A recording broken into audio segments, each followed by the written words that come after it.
So during sophomore year of high school, I endured the most excruciating pain of my 17 years of existence. It was honors English. Ironically enough, English is my favorite subject because when I read and I analyze the works of others, I become this passenger to their train of thought. And I'm allowed to think from these new vantage points and consider things I would have never considered before. But unfortunately in English, we didn't do a lot of thinking or considering. Instead, they had us filling out these detailed charts, identifying what our problem was, how we were going to fix it, and what our ultimate solution was. So when it came time to analyze this 12-line poem by Emily Dickinson called Hope is a Thing with Feathers, we had to write down, I don't know what the word gale means. Then we had to write down, I'm going to look it up in the dictionary. And finally, we had to write down that gale means a windy storm.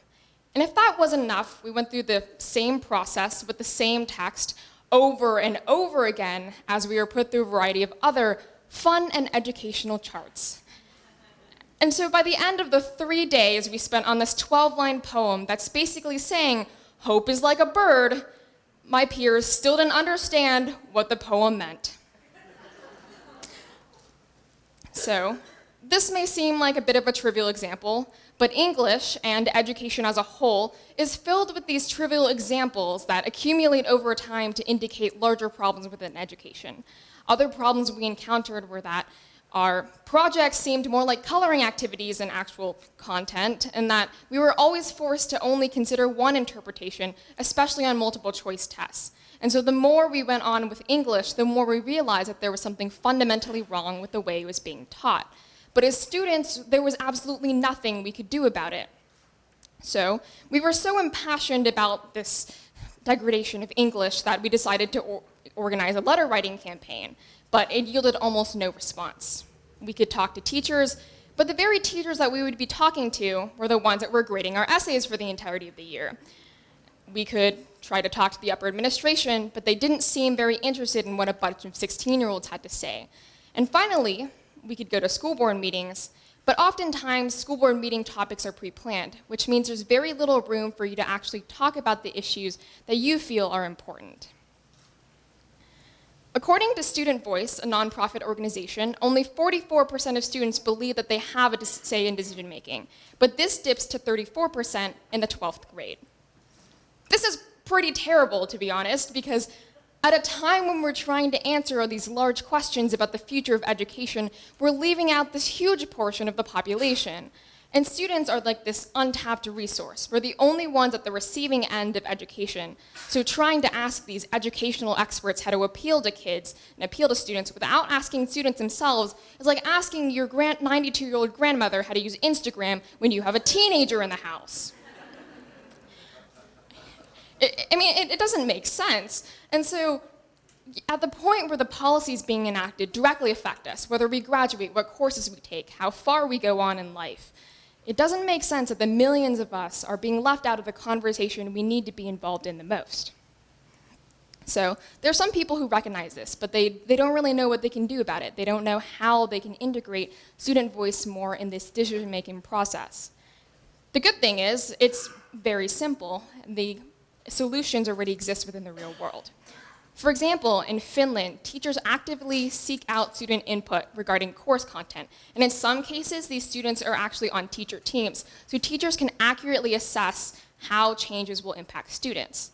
Of course, United States and Finland's education system is vastly different, but the core idea behind this is that each student is different. You know, I'm a really hyperactive person, so sometimes I get so excited I have to take laps around the classroom. Clearly, PowerPoints do not work for me.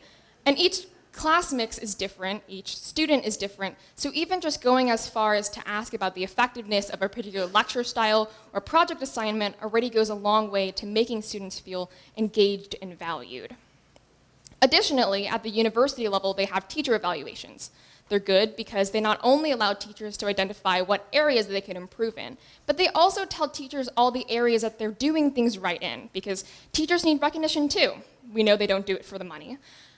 And, finally, if we want to go even broader, we could look to student advisory boards in which students meet with their local representatives to provide their input on policy changes or talk about issues that they feel are salient.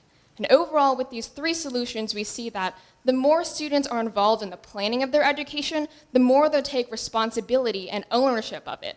That's a problem that we've been having in education, and these 3 things are solutions that we could solve that problem with. But there are already existing areas that students could voice out their opinions in. They're just very inaccessible. So making the education environment right now more open and friendly and accessible will be a good step forward into making sure students are more involved. When I entered my American Studies class, the first things my teacher told me is that the room is yours. You can use bean bags, bring your laptops, drink coffee, whatever you want to make this environment more facilitating towards your learning. This is great because I can drink coffee without my mom knowing. Sorry. But it's also good because I feel a little more comfortable contributing to class discussions and asking my teachers for additional things that might better help facilitate my learning.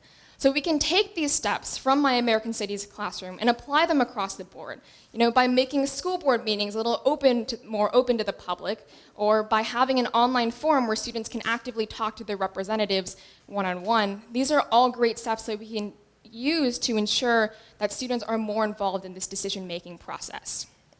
Now, the idea of giving students more power isn't without its concerns. I know we can be a little bit weird.